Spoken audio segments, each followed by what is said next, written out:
guys, welcome back to the bottom of the well. So I went ahead and got that achievement, Shelter King. So now we're on to the two of the other achievements. So yeah, let's go ahead.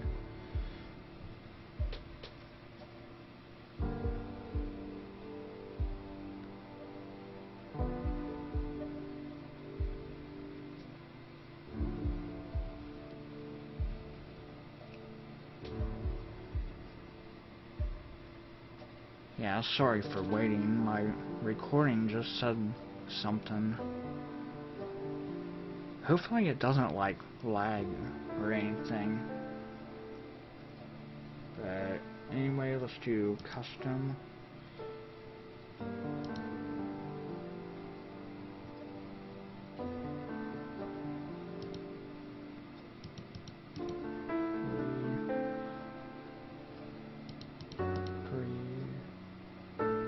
Social life is 3.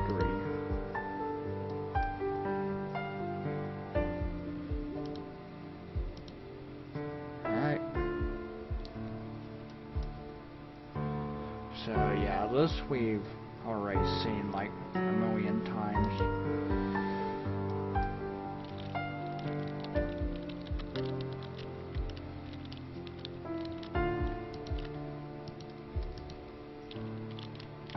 And yeah, like once again I'm gonna like skip everything that we've pretty much already read. There was no warning, no build up, nothing, just between one moment and the next the TV had turned to the emergency alert system, and this voice that sounded like it had been recorded in the 60s told us we were under attack.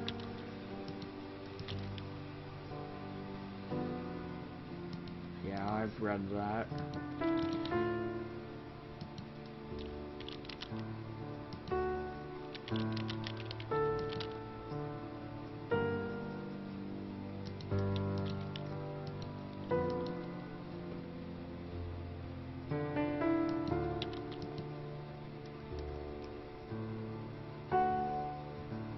I needed to think about my options. Okay, what was your plan?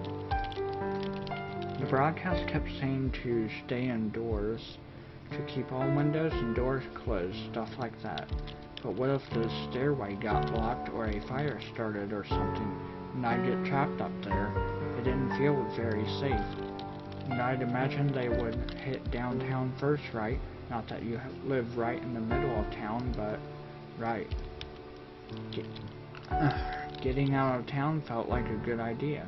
They'd attack the cities first. I'd be much safer in the countryside somewhere. Spoken like a true survivor, but why do it alone? Wouldn't it be safer in a group? I thought of that. It could be done with a small group. Did you suggest this to the people in your apartment? I mean, leaving town? We were all talking about what to do, so yeah, of course. Was it realistic of you to think you could stay in the apartment? Realistic?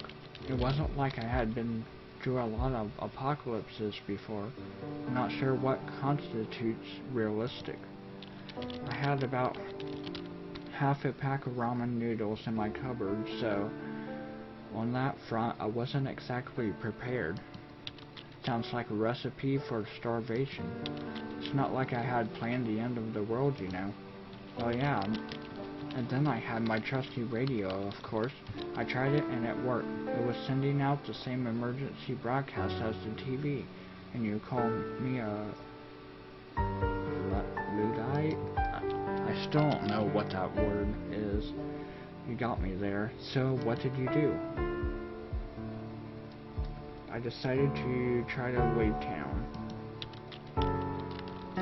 I have a feeling this was going to prove to be more difficult than just taking a Greyhound, Yeah, but I knew I didn't have a lot of time to spare, so I hurried out and... Wait, you didn't leave empty-handed, did you? Oh right, yes, I grabbed the biggest bag I had. Yeah, the backpack. My shoulder bag that I usually just use to carry my laptop in when I need to.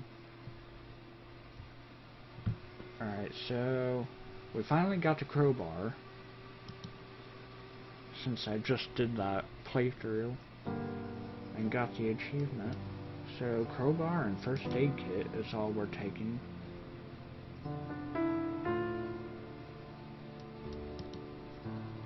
Hold on 1 second, a crowbar? Did you say you brought a crowbar? Yes. Actually, that is weird. I was packing my stuff when I suddenly remembered I bought a crowbar at some point years ago.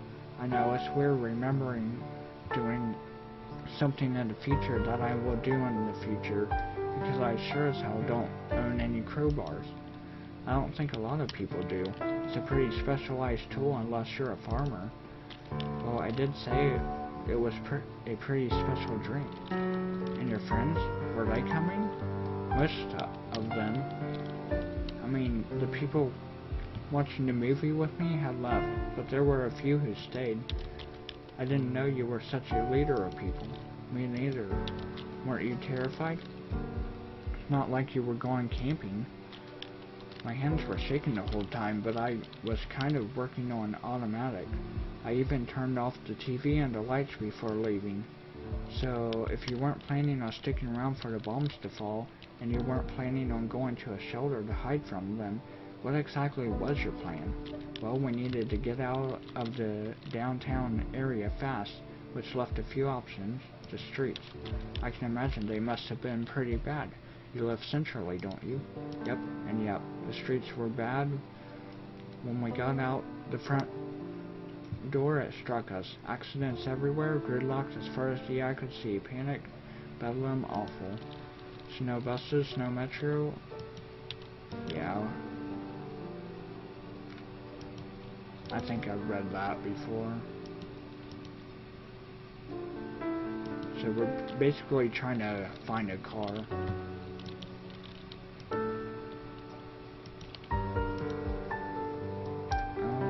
Try to steal a vehicle right away.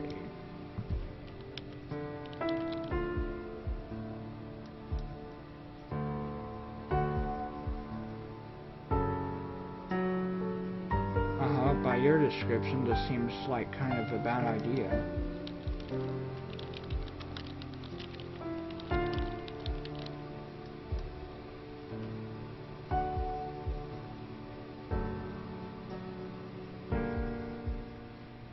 Well, finding a vehicle was easy, but they had all been abandoned for a good reason.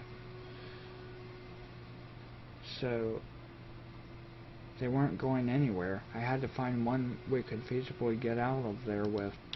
And the others? Were they just going to sit around doing nothing? It was my idea in the first place. But the others had a much more important task: to figure out and clear an escape route once and if I managed to find an appropriate car. Sounds like a plan. You're not going to be terribly proud of me, but I did have a crowbar, the perfect tool for a car thief. But didn't you say people were just leaving their cars unlocked and open in a panic? Yeah, that's not how I ended up using the crowbar. See, I figured I needed something big and strong, right? So as I was looking, I came across this Hummer, parked by the side of the road, doors open, lights on, engine on, perfect. No need for a crowbar at all, unless you smashed its windows in just for being a Hummer. I didn't need the crowbar to break into it, no. I was just about to slip inside when I heard an angry shout behind me. I turned around and saw this man running towards me. Apoplectic with rage. Get out of my car. Oh, I was in total fight or flight mode, but I guess the heavy blunt implement in my hand let the fight part take over. I raised the crowbar at him, and I don't know, something in my crazy posture must have convinced him I was going to hurt him. He stopped long enough for me to get inside and slammed the door shut at least. Whoa, not an hour after the apocalypse and you're already looking like you're ready to bash your head in for a ride. Believe me, I thought the same thing. Also, the guy chased after me. I mean, I had just stolen his car, so I had to lose him first, which involved a lot of looping around the same narrow area. since downtown was gridlocked. I finally got away by ramming through the two parked cars. A truly accomplished car thief. I lost some time, though I had a car. Unfortunately, traffic wasn't going anywhere, and the others had plotted out an escape route. I picked them up a bit down the street, bypassing the worst bedlam through a narrow alley they had cleared of waste bins. So how exactly did you and your Hummer get through the downtown gridlock? With ruthlessness, I was driving a very strong big car with the perfect profile for pushing other cars the hell out of the way. Whoa, Dream, you is a bit of an a-hole. It was that or just abandon the car I'd stolen, but it didn't come without its cost, of course. The Hummer got plenty dented and bruised, but I think I dented and bruised a lot of other cars a lot more. Definitely Mad Max. At a few points, we actually had to get out of the car and push other cars out of the way, but we managed. It took a while, but in the end, the traffic cleared, and I could actually hit the accelerator. We were out. The roads were actually open, so we got the achievement Furiosa. The roads were actually open? Well, no, everything was still extremely gridlocked. The cars were at least moving without needing extra nudging. Getting caught on a freeway during the explosion doesn't seem like a good time, though. What was your plan?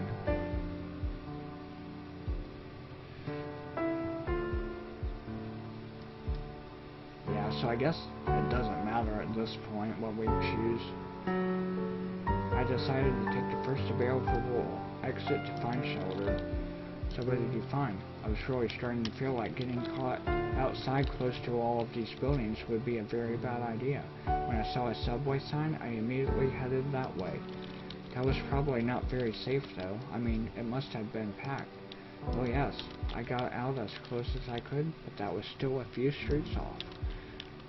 As I got closer, I did see something that made my heart surge. Policemen, actual government workers.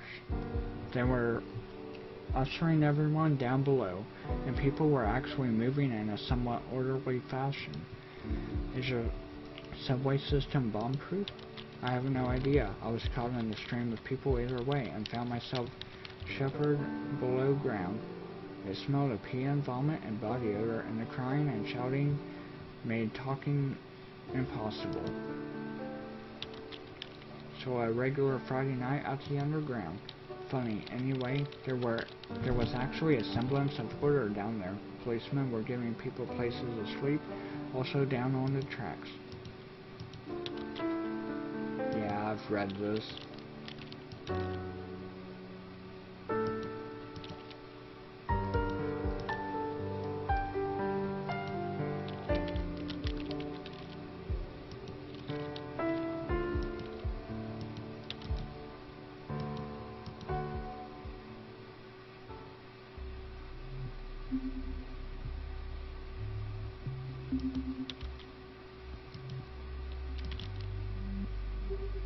Yeah, with every blast, there was this terrible sound from the roof.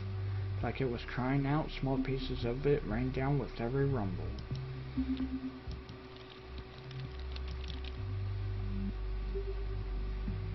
It groaned, rocks tumbled down, someone got hit by one big enough to hurt, and they cried out. I don't think the station was very far underground at all, and it hadn't been designed with bombings in mind. It must have been pretty harrowing. Not just for me, a lot of people got up and said they weren't going to stay. There was a surge of people. Panic was mounting again. It was quiet outside, but the policemen didn't want anyone leaving yet. There was a lot of screaming, some demanding to be let out. I had to stand up to avoid getting jostled or trampled again.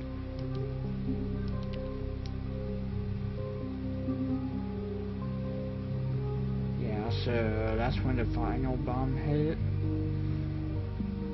and dust covered everything.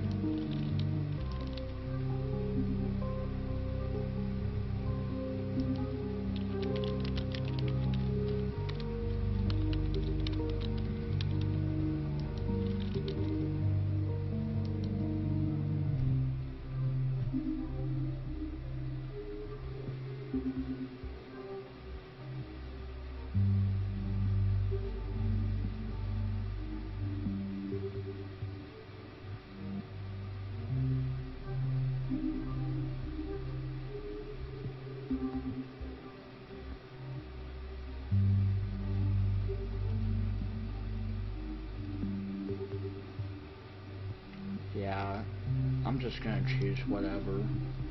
I started running and almost immediately ran into a solid wall of backs. Immediately started elbowing my way through. How charitable of you. Kill or be killed. Did you get through? I kept pushing my way through. That's when the roof started to collapse. Whatever common courtesy remained was thrown aside. It was a stampede. I let myself be carried along into the tunnel while the slow crush began behind us. After it was all over, I was just relieved. I didn't feel anything else. Does that make me a terrible person? Only if you trampled a few children to get where you were. I don't think I did. Whatever the case, I got into the tunnel just as the subway station collapsed behind us. I don't know how many got caught back there, but yeah. I looked around for the others. I looked and thought I saw one, but he disappeared in the crowd, and I didn't find him again. Maybe it had just been a hopeful mirage. I didn't have almost anything to my name, but there were others with flashlights. I made my way to the wall of the tunnel. It was pretty terrible. Faces flashing in and out, people crying after loved ones. There was one woman, she was crying for someone, maybe a child, and it just escalated and escalated as she couldn't find him. What did you do? There wasn't like a discussion or anything. Once it was clear the tunnel had collapsed, people just started moving in whatever groups or then solo. The next station wasn't very far, and there was some talk about staying down there in case the bombing was still going on. But I think we were all afraid of what it would mean if that station too had collapsed. Trapped underground in the dark. Yeah, sounds less than fun. And I was getting hungry too. There were a few people who came up to me, my age, looked like they were a group, and asked if I needed any help. Don't trust strangers. I know that, but it was good to talk. They shared some of their food and complained about thieves. Then they wondered if I wanted to travel with them. What did you do? I accepted. I was glad for the company. I told them sure. It was an immediately load off my back, somehow to have a group of some kind again. So, the next station, what did it look like? Like I said, these two stops were very close to one another, so it didn't take long to get there. But yes, it had collapsed too, at least partially. By the time I got there was already some kind of excavation taking place. Someone said they seen light. That's lucky. Was there light? I was too far back to really do anything, but yes, at the top of the pile, they were throwing down rocks and things, a big group. Everyone shone their flashlights on them, and soon, beyond, we could all see fire. Fire? Really? Yes, I think that particular subway building was made out of wood, some kind of heritage thing. Either way, the whole place was ablaze. They stopped digging immediately. In fact, they kind of blocked the hole they dug a bit. No one wanted to get caught in a firestorm. Wrapped a shirt around my face and tried not to breathe in too much of it. I don't know how useful it was. At least you weren't trapped. True, not that I got much of any sleep that night. The only lucky thing was that most of the smoke was swept away from the tunnel rather than into it. But even so, we were all coughing, our eyes burning. The worst was, I think, when there was a whiff of something else, of barbecue. No way. Wait, at some point, though, I must have fallen asleep, clutching my possessions to myself. When I woke, everyone was already climbing out through the hole. My companions woke me up and said it was time to go. At least they hadn't murdered me in my sleep or stolen my shoes, so I took that as a good sign. So, the post-apocalypse, what did it look like?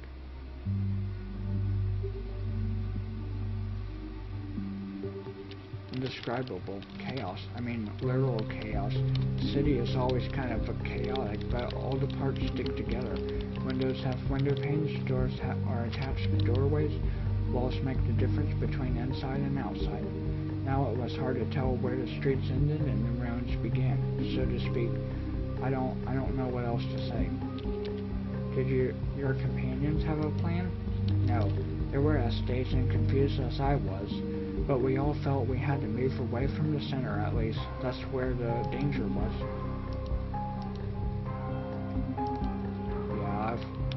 read this before.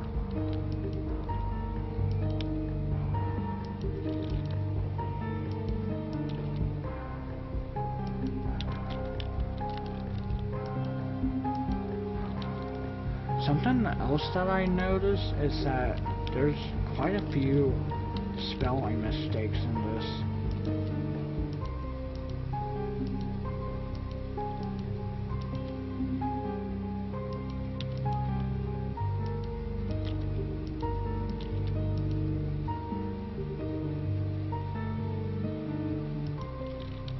I found a single house, door unlocked, all the windows blown in, no car in the driveway, and after knocking and walking around it for a while, decided it'd be as good a candidate as any.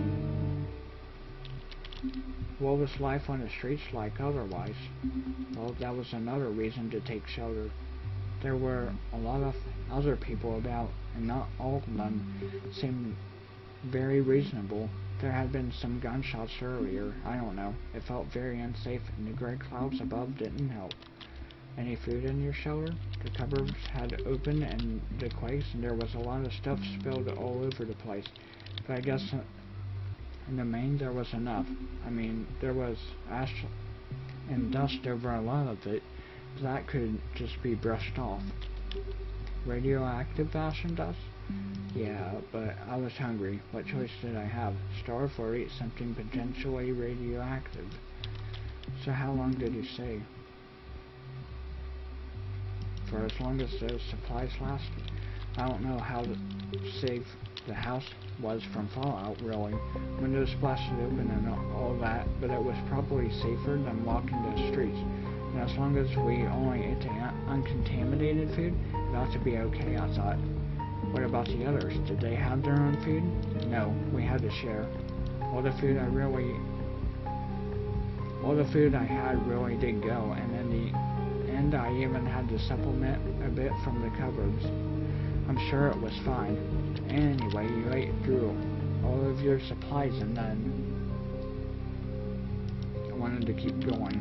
There were a lot of other survivors on the road as well, and soon enough the rumor started circulating. There was a government evacuation center set up in the old college. Everyone was going there.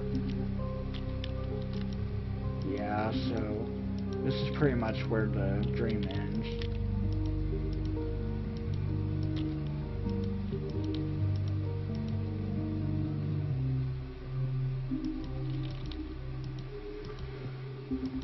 Yeah, so there's some people at the bridge.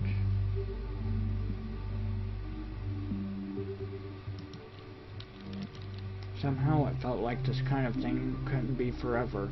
Either a bigger, more powerful group would come along and chase them away, the government would show up, or then they'd get bored and leave. So I decided to wait. Where did you hole up?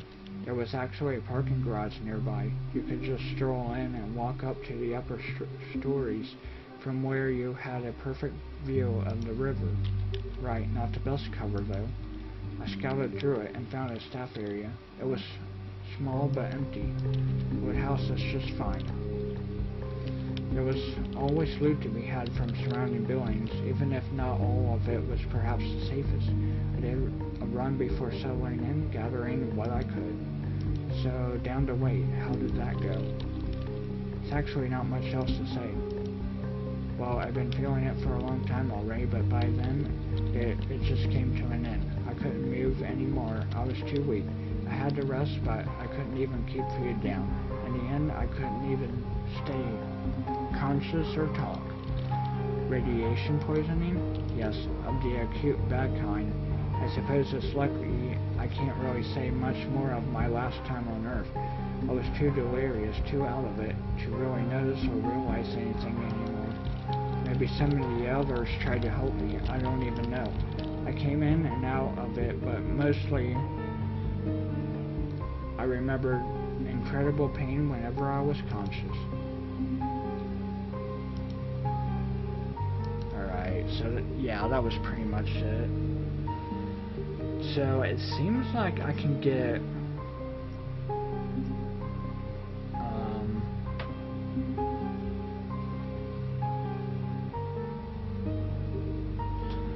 seems like I can get all the other achievements, like, in one playthrough.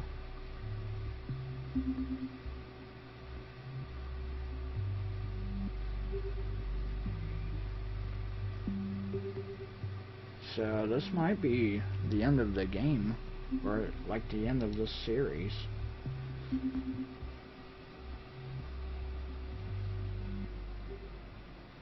I live, I die, I live again, 7 out of 10.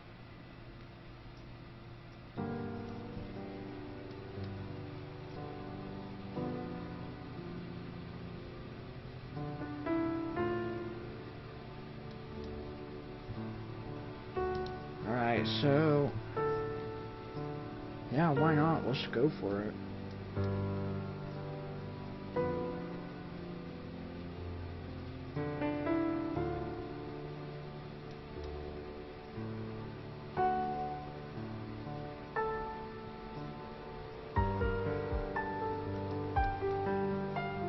Alright, so custom hours.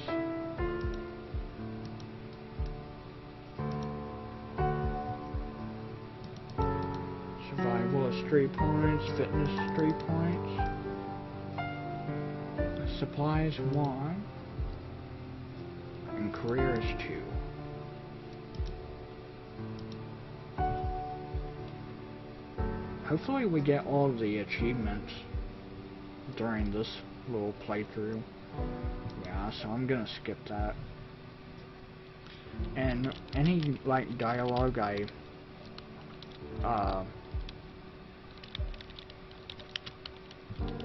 I've already read, I'm gonna skip.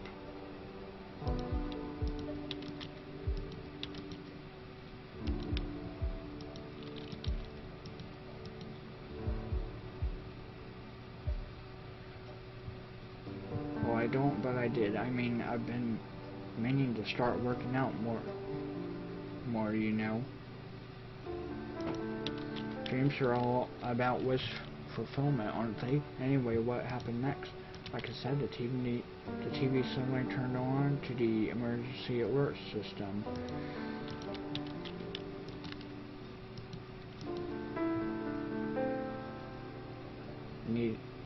I needed to think about my options. Broadcast kept saying to stay indoors, to keep all windows and doors closed, stuff like that. But what if the stairway got blocked or a fire started or something? Yeah, I've read that.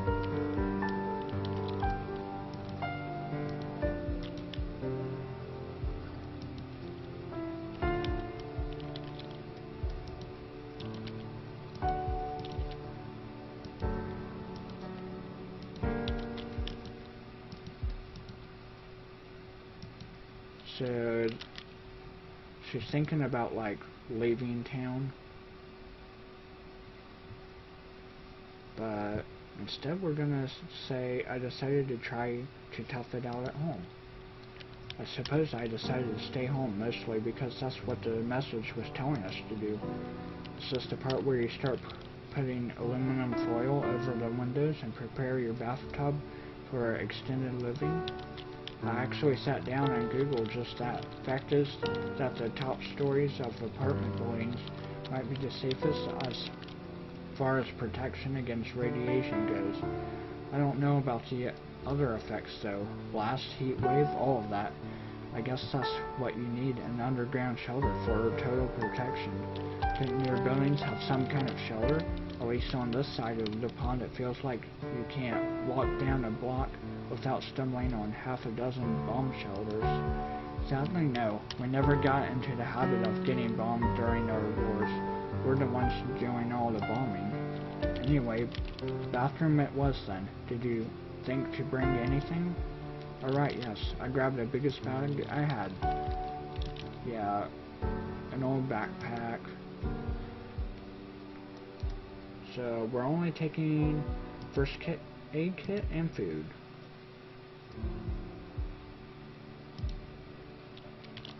Serious question, why didn't you just bring your entire apartment with you into the bathroom? I mean, like bed, every scrap of food, etc. First of all, I was kind of afraid the building would, collapse. I wanted to be ready to run, so I packed my bags in advance. Secondly, the truth was I just didn't come to think of it. I'm sure I had tons of other useful things lying around that I just didn't think to bring along. Alright, so what happened? The end of the world? Come on, let's hear it. It took a lot longer for the bombs to begin falling than they said. I stayed online for as long as I could, with my laptop in the bathroom. Door closed, everything edible stacked around me. The news suggested that the U.S. missile defense was working, that it was shooting down the Russian missiles before they could land. But I guess sooner or later our luck ran out. So it was basically like Russian missiles that were attacking. Go on. Well, first the electricity went. I remember being lit up by just my laptop screen. Before I had time to panic, there was this rumble. Then plaster started raining down from the ceiling, and the toilet seat underneath me kind of started feeling oily. I don't know, like I was in danger of sliding off it. I was completely terrified. There's nothing really that can prepare you for it. And that was just the first one. How many did they send your way? How should I know? After that first hit, the internet was down. The lights didn't come back on, but then a few moments later, there was another one. You know how you kind of count seconds between seeing the flash and hearing the thunder when there's lightning? Yeah, this felt like that. Shock, aftershock, and then counting the little white flakes dropping down from the ceiling, hoping and praying the next one wouldn't just obliterate you. Did it go on for long? I don't think so. After the third one, my laptop and phone both stopped working suddenly. EMP? Yeah, probably. I didn't know you were into the secondary effects of nuclear explosions. I read about it in some novel or other. That's weird. I didn't know you were into those kind of things.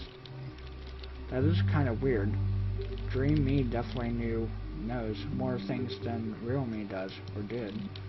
How long did he stay in there? Well, the man on TV said to monitor broadcasts until an all clear was given, or at least 24 hours. But of course I hadn't brought the radio, so I had no idea beyond what the man on the TV had said. Did you have enough food? I had enough to last me 24 hours at least. So what was your decision?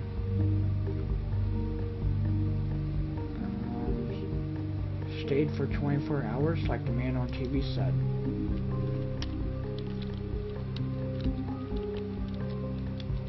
I made, well, not quite 24 hours. I waited the whole night and most of the morning, I think, but it got increasingly hard to figure out how much time had actually passed. I hope you brought some candles and a book. I brought my laptop, but yeah, that didn't work out. But I did have a copy of Gulliver's Travels in there. Oh, and Alice in Wonderland, of course. I didn't own any candles. Some English student I turned out to be. How archaic. Back to reading paper. Tisk tisk. I don't know if I would have had the presence of mind to read even if I could have. It was pitch black, remember? In fact, the only light in the room came from underneath the door. Got pretty obsessed by that light during the night, but I also realized pretty quickly it was a regular leak in my defenses. I stuffed my hand towels down there to block it. After that, it was complete darkness for me. Oh man. Wait. I have to ask, are you telling me you sat through the night in real time? I told you, I had no idea I was dreaming. It was real. I'm awake, and I know it was a dream, but it's like I really experienced it. I get panicked just thinking about it.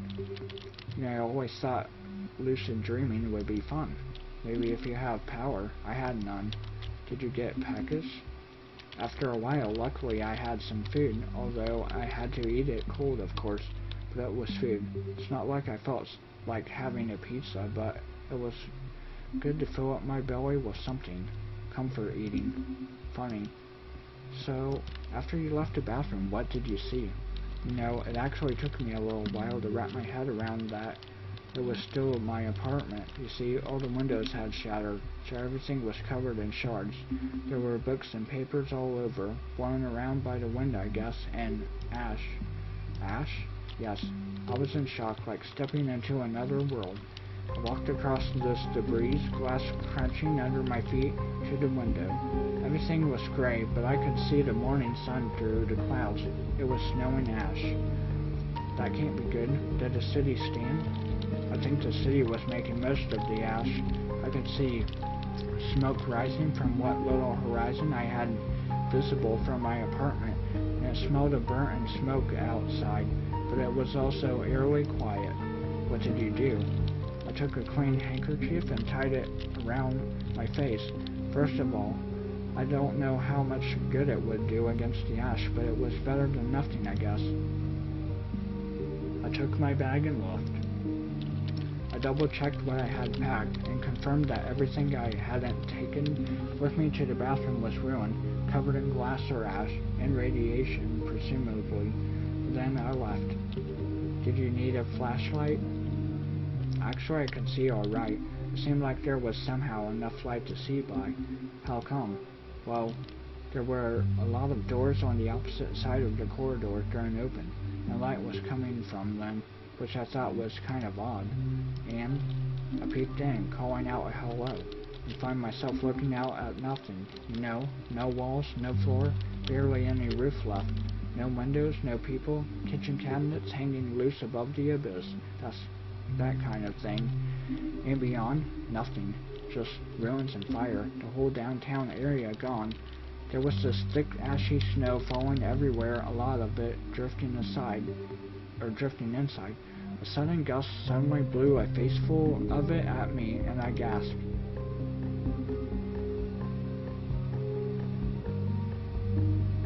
That doesn't sound good. It was the remains of the city, and fine particles everywhere. I knew I was breathing death. That my makeshift breathing filter was, yeah. Can't really do the sight justice, though, and I don't blame Dream for staring. Dream isn't you. She is, and she isn't. It's hard to explain anyway. Were there no other survivors? I hadn't planned on looking, but as I finally reached the ground floor, I heard voices from one of the apartments there. Did you investigate? I didn't actually have to make that decision. As I was standing there, ears perked, a voice called out to me. Someone you knew? No, although I think I might have seen him in the elevator once or twice. His name was Ross, and he had a small group of other survivors had gathered, he and the small group of other survivors had gathered in one of the bottom floor apartments.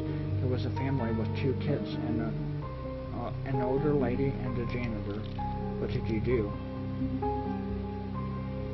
I stuck with my original intention, to leave alone. I decided to leave on my own. They weren't surprised. There had been a couple of others who had also gone off on their own after they'd found them. This is a suspiciously involved dream, you know. Tell me about it. So what next? I needed to get out of town as far as I could go. What did it look like? The streets? Awful. Ruined buildings everywhere, tried by fire most of them. We had to pick our way between cars and debris and bodies. There were so many bodies. It makes me sick just to think about it. Must have been pretty difficult to travel. Yes, although it was oddly inconsistent. I think my building was the last one directly affected by the blast. About a block in the opposite direction there were mainly intact buildings, as much as you could call them intact, I guess, still standing. What about others? Were there any survivors on the street? Yeah, there were others. A lot of them were a lot worse off than me. Some were blind, others were burned, broken, or in shock. There just wasn't anything I could do. Where was the government? I don't know. No one knew.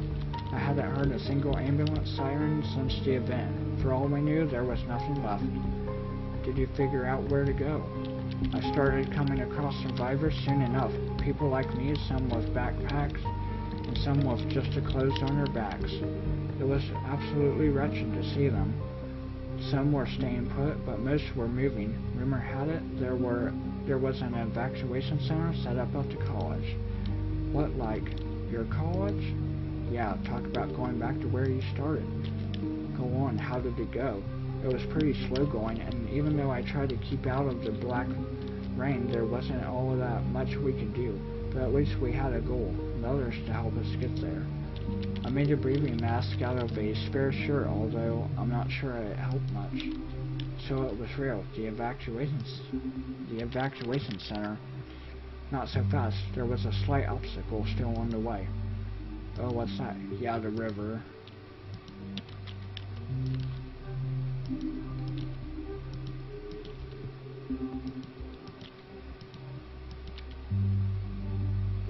Yeah, so there's people with guns at the river.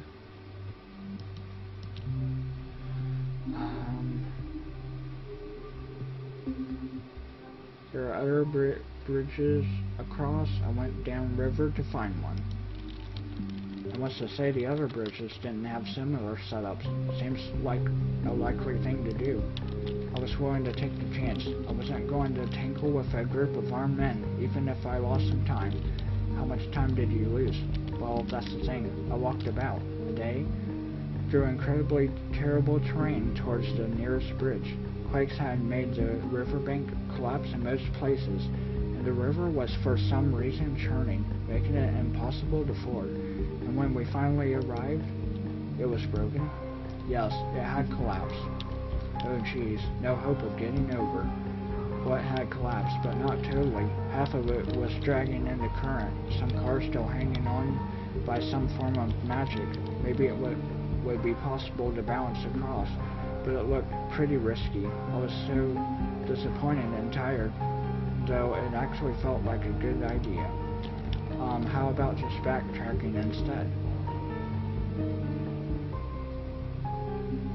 No, I had gotten this far, I was crossing. Such a bad idea, Alice. I wasn't sure how much longer I could go on without making a stupid decision, or maybe this was my last straw.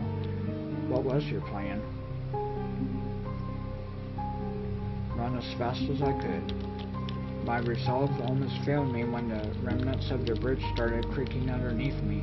Imagine the feeling of something so massive actually moving as you move. It felt like it could collapse at any moment. You're insane. I ran the first stretch easy enough, climbing over a car just about to collapse into the abyss. As my feet hit the ground on the far side of it, it started to move and groan, and the whole bridge shuddered like a drunk trying to keep his footing. Uh-oh.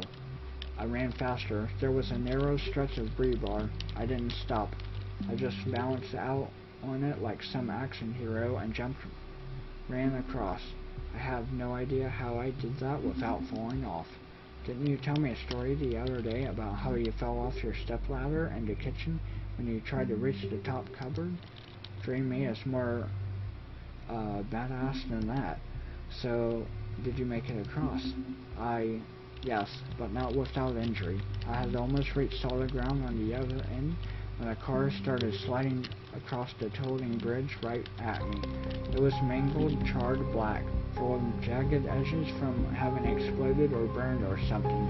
I dodged as best as I could, but the tip of a jagged piece of aluminum caught me across my thigh, cutting clean through my jeans. Oh no. I was only lucky it didn't snag me.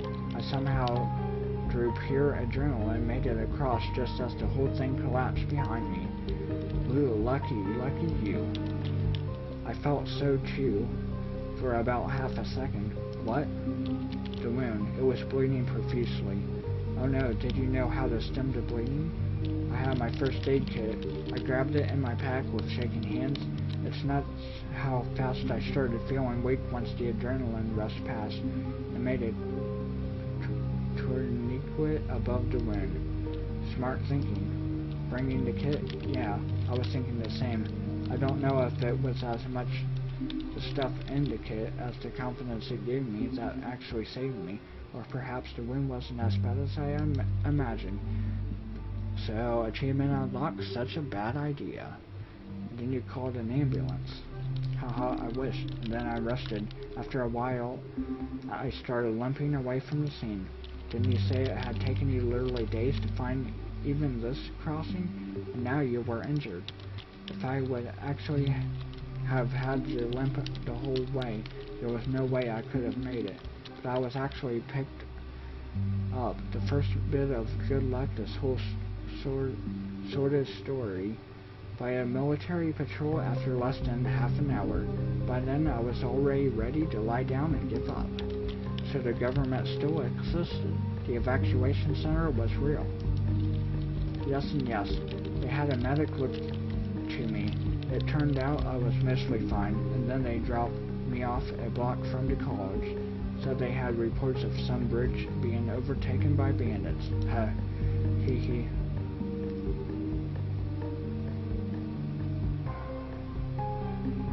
So, the evacuation center, my college. I'm not surprised I dreamed about it. It's like at the center of my life right now.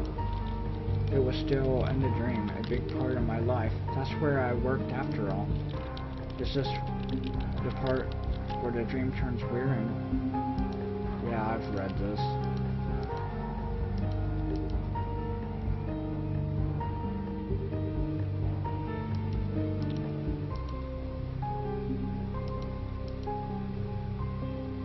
What happened at the center? At the gates there was a screening process going on, a big plastic corridor where we were all told to, yeah.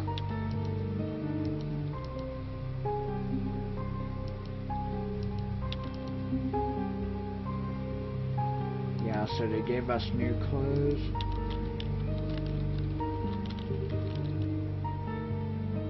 Can't even imagine how many millions of casualties they had to deal with. I suppose this was just them being pragmatic.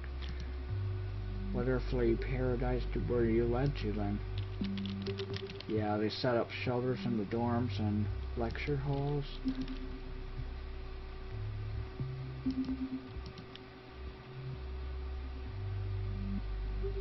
So, remember that music I heard on the radio before falling asleep? Yep, so I was taking a walk between buildings and enjoying the fine weather. Since they had given a fallout all clear, they sprayed the lawns daily and checked them for rats when I heard it again.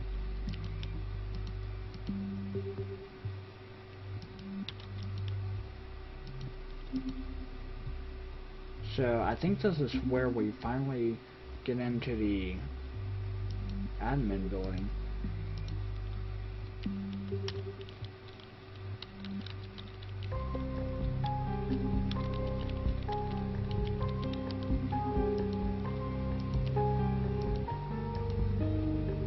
Well, since I worked out of it, I did happen to know of a smallish security flaw in its construction. Or it's not.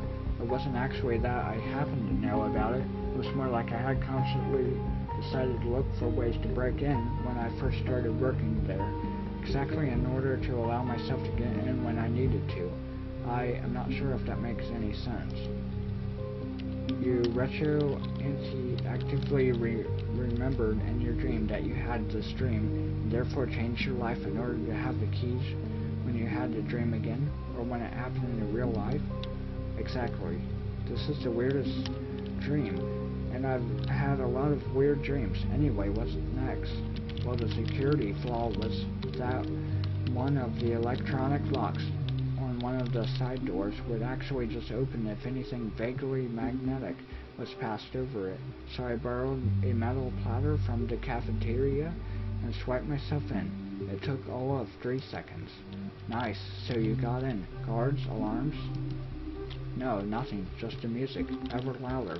I followed it upstairs to the room of one of the professors of archaeology, specializing in South American history, I believe, Mayan specifically. I was pretty aware that it was possible whoever was in there would just raise the alarm, and God knows where they'd throw me then. Maybe in with the sick, but the music. I had no choice. I opened the door. There was a man there. He was sitting behind the professor's desk, feet on the table, bobbing his head to the music.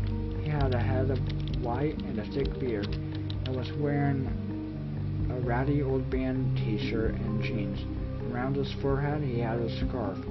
When I opened the door, I was greeted with the unmistakable smell of pot. His joint fell out of his mouth when he noticed me. One of the staff? No, but he definitely did not look government either. We stared at each other over the table. After a few moments, he picked up his blunt again, inspecting it for damage. Ascertaining it was fine, he offered it to me. Smoke? Ha ha ha, did you accept? After all that had happened? Heck yeah. He offered me a seat and then handed me the joint. He was an older man, in his late 60s or early to mid 70s, but still looked sprightly. An old hippie. There was no malice in his eyes. He looked tired and sad mostly. This is pretty weird. Call me Rabbit, he said. Sorry, don't mean to quote directly, but no. Actually, I do mean to quote directly, and remember it all so clearly. Don't let me stop you, Alice. Achievement unlocked, follow the White Rabbit. We just quietly shared the blunt for a while, and then he started talking. He had a very pleasant, mellow voice. I fought in the war, you know, Vietnam. He said, taking the joint back and inhaling deeply. I was really good at what I did. Ranger stuff, behind the lines, nasty, nasty stuff, he frowned. Weirdest dream ever. You sure it wasn't a member of staff? I'm sure, he just continued, ignoring my apparent confusion. When I got back, I was pretty messed up. Everyone hated me, too. I couldn't understand it. I had fought to protect the U.S. I was supposed to be a hero like my pops before me, but instead all of these people my age were protesting, burning flags, hating, and I couldn't let go of what I'd done either. He smiled at me, then laughed like it was some kind of joke. You don't know where this is going, do you? So he was a traumatized war vet. You don't have any of those in your family, do you? No, I don't even know any modern war vets. We're very anti-war in my family, but this character, he was a character like a walking stereotype, but he still felt very real, heavy, present, trying to smoke away his troubles 4 or 5 decades afterwards, deep scars, and he was right. I was even more confused than when I had come there. I wonder where you cooked him up then. Seems so oddly anachronistic. This is when he leaned in under the table and took out 2 things. One was safe. One was a safe, one of those small portable ones. This one with a 4-digit PIN code. The other was a heavy, ancient-looking 1911 semi-automatic handgun. You're drawn to this music, aren't you? He said. The gun and the box just lay there, like he forgot about them the moment he took them out. He continued, well, it's not the music, really. It's what's underneath it. Old sounds, older than you'd think, held together by God knows what. Magic? Far as I know, my great-great-great-grandpops found it, far down south. That's what my dad said, at least. He used it after his war to help him sleep at night. Some kind of old, like, Mayan-type stuff, prophecy stuff. I turned it on and holy crap, I wasn't kidding. The dreams it gave you of a future all rosy and beautiful. Peace, no war. East and West living in harmony, learning from each other. Free love, free drugs, rock and roll. Every night I could fall into this future vision, living a guilt-free life. Some kind of dream time travel device, but his vision sounds pretty utopian. Yeah, he was getting to that. But then one night, it all changed. Instead of waking up to peace and love, I woke up to, well, kind of a version of this. He waved out the window, which had a nice view of the downtown area, still smoking. The bombs had fallen. I panicked. I had figured out already it was some kind of prophetic device, but since the future looked so rosy, all I was doing was taking out a bit of it in advance while the rest of history caught on. Except now something had changed. Fascinating. So I did the worst mistake a person can do. I brought it to the government. I knew there was no other way to convince them my vision, which I'd had for a solid month now was true. I managed to get to my old buddies and the CIA through my military connections. I set them up by the recorder. I walked them through the vision. They were convinced, and they also knew something about what had caused it. Some secret scheme they'd all been cooking up, which had clearly backfired. I'm not sure if this explains all of recent history or does the exact opposite. Here's the thing. They would have happily thrown me to the dogs after getting a hold of the thing, but the problem was it had attached to me. Maybe to my bloodline, maybe something else. God knows. I was the dreamer. It showed. Me, my dreams, which granted was the future of mankind, but still they needed me. So wait, if they could predict things, why didn't they predict 9/11 or the fiasco of the wars in Iraq and Afghanistan? I know you have a lot of other questions, but we don't really have time for those. And about, he glanced at the clock, then picked up the handgun. I tensed. 10 minutes. I'm scheduled to wake up. And when I do, everyone else attached to the dream also wake up, including you. No, you have to ask him about the radio signal. Why was it on public radio? In the box. What's up with the box? I did. And he laughed and said, it's not. It's never been, and it never will be. The recording is locked in the deepest vaults of the Pentagon, somewhere next to the Ark of the Covenant and the Holy Grail. They run it once a year in a very controlled environment. You wouldn't believe the controls they have, the secrecy. There's no possible way you could have heard it. That is incredibly unhelpful, he added with a twinkle in his eye as he lifted up the pistol. Then again, my old grand, etc. pops did reportedly say that he heard it calling him through the stone, rock, and soil from an unexcavated burial chamber, and my pop said he heard it playing from the attic on the day after his dad's funeral. Even though that was just impossible, maybe it just calls for its next dreamer when it knows the previous one is on his last leg. Hey, wait, the strong box. That was the bloody weirdest part. He indicated the box with the gun, then looked at me. I will give you 2 minutes to open this box. If you're the new dreamer, which I think you might be, that shouldn't be any problem for you. Then he just got up to finish the blunt by the window. What? That makes no sense. How could you possibly know that? What did you do? I tried to open the box. Okay, so 4 digits, that's a lot of possible combinations. Better than nothing. So the combination is 4714. And achievement unlocked, the keypad. What? You open it? What? How? I knew the code. I lived it. I learned it as I fell into the rabbit hole again and again. You're scaring me, Alice. I'm sorry, it wasn't my intention. I didn't start this conversation with the intention of scaring you.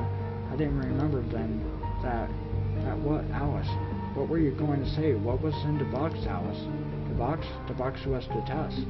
How didn't I see it earlier? The music? The radio? Rabbit. What? I still don't understand. What did you mean earlier?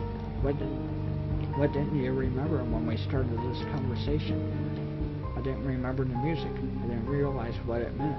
Don't you understand? Rabbit is free. No, I still don't understand. For God's sake, Alice, it was just a dream. It was just a dream. Yes, it was. Thank you for reminding me. Alice C. had just logged out. Wow.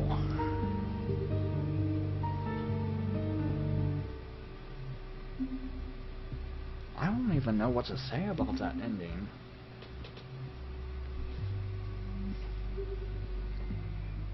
That was a good ending. So I think I have literally all of the achievement progress, 8 out of 10, so I could probably get that offline, like outside of this series on YouTube, because I did see like an easy way to get it.